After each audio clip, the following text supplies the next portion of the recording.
हमारे देश के क्रिमिनल जस्टिस सिस्टम में ना अभी अभी एक बहुत ही बड़ा बदलाव हुआ है।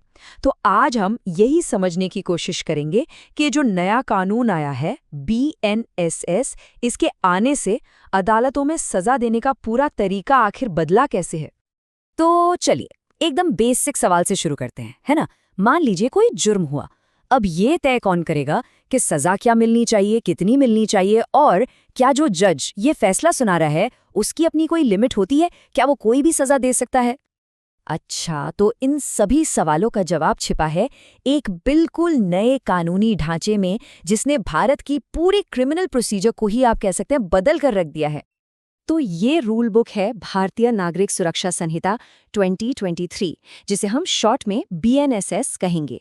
और आज हम इसी के एक बहुत ही ज़रूरी हिस्से पर बात करने वाले हैं कि आखिर एक मैजिस्ट्रेट को सज़ा देने की कितनी पावर दी गई है। अब इसे समझने का ना एक बहुत आसान तरीका है। सोचिए कि हमारा जो अदालती सिस्टम है वो एक सीढ़ी जैसा है, और इस सीढ़ी के हर पायदान पर जो जज बैठा है उसकी ताकत और उसकी सीमाएं दोनों तय हैं। तो मैजिस्ट्रेट लेवल पर इस सीढ़ी के 3 सबसे अहम पायदान हैं। हम सबसे ऊपर वाले पायदान से शुरू करेंगे, यानी चीफ जुडिशियल मैजिस्ट्रेट से, और फिर एक एक करके नीचे आएंगे। तो अब आते हैं मुद्दे की बात पर। देखिए, BNSS का जो सेक्शन 23 है ना, वो बिल्कुल साफ साफ एक लक्ष्मण रेखा खींच देता है। वो बताता है कि कौन सा मैजिस्ट्रेट कितनी सजा दे सकता है। अब जरा इस टेबल को देखिए, इससे पूरी पिक्चर क्लियर हो जाएगी। सबसे ऊपर हैं चीफ जुडिशियल मैजिस्ट्रेट यानी CJM। इनके पास 7 साल तक की जेल की सजा देने का अधिकार है, और जब बात जुर्माने की आती है तो उसकी कोई ऊपरी सीमा नहीं है, मतलब वो कितना भी जुर्माना लगा सकते हैं। फिर एक पायदान नीचे आते हैं फर्स्ट क्लास मैजिस्ट्रेट। ये 3 साल तक की जेल और 50,000 रुपये तक का जुर्माना लगा सकते हैं।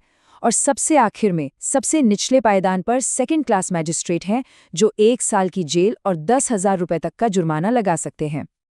अच्छा, यहाँ एक और बहुत दिलचस्प चीज़ है, कम्युनिटी सर्विस, जिसे हम सामुदायिक सेवा भी कहते हैं। ये सजा देने का एक नया तरीका है। मतलब कुछ छोटे मोटे अपराधों के लिए दोषी को सीधे जेल नहीं भेजा जाएगा, बल्कि उसे समाज की सेवा करने का आदेश दिया जा सकता है। एक तरह से ये एक सुधार का मौका है। और ये जो बदलाव है ना, ये इस नए कानून का शायद सबसे बड़ा और सबसे ज़रूरी बदलाव है।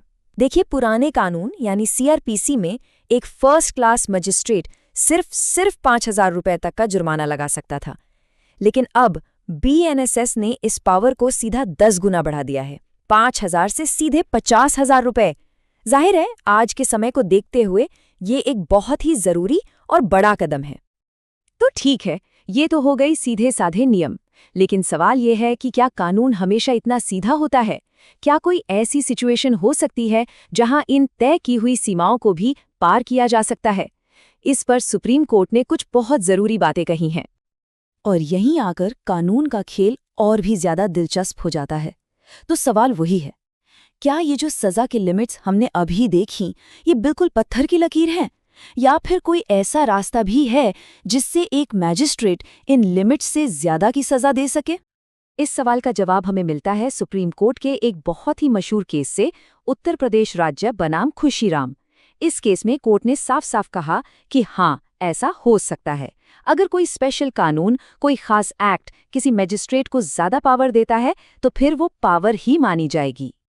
चलिए इसको एक उदाहरण से समझते हैं तो बात एकदम साफ हो जाएगी। जैसे हमने देखा कि BNSS के हिसाब से एक फर्स्ट क्लास मैजिस्ट्रेट ज़्यादा से ज़्यादा 3 साल की सज़ा दे सकता है। लेकिन मान लीजिए कि केस किसी स्पेशल एक्ट के तहत है, जैसे कि prevention of food adulteration act, और अगर उस स्पेशल एक्ट में लिखा है कि इस जुर्म की सज़ा 5 साल है, तो वही मैजिस्ट्रेट अपनी 3 साल की लिमिट को पार करके 5 साल की सज़ा भी सुना सकता है। पर रुकिए, इस छूट की भी अपनी एक सीमा है। सुप्रीम कोर्ट ने एक और केस में, पंकज भाई नागजी भाई पटेल केस में, ये बिल्कुल क्लियर कर दिया कि ये जो स्पेशल पावर है ना, ये सिर्फ जेल की सज़ा के लिए है, जुर्माने के लिए नहीं। मतलब एक स्पेशल कानून किसी मैजिस्ट्रेट को ज़्यादा लंबी जेल की सज़ा देने की ताकत तो दे सकता है, लेकिन वो BNSS में तय की गई जुर्माने की लिमिट को नहीं तोड़ सकता। वो लिमिट वैसी की वैसी ही रहेगी। तो अब हमने नियम भी देख लिए और नियम के अपवाद भी समझ लिए।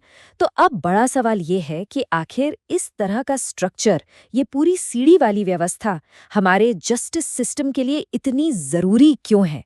आइए बड़ी पिक्चर को समझते हैं। तो कुल मिलाकर ना 4 बड़ी बातें निकल कर आती हैं।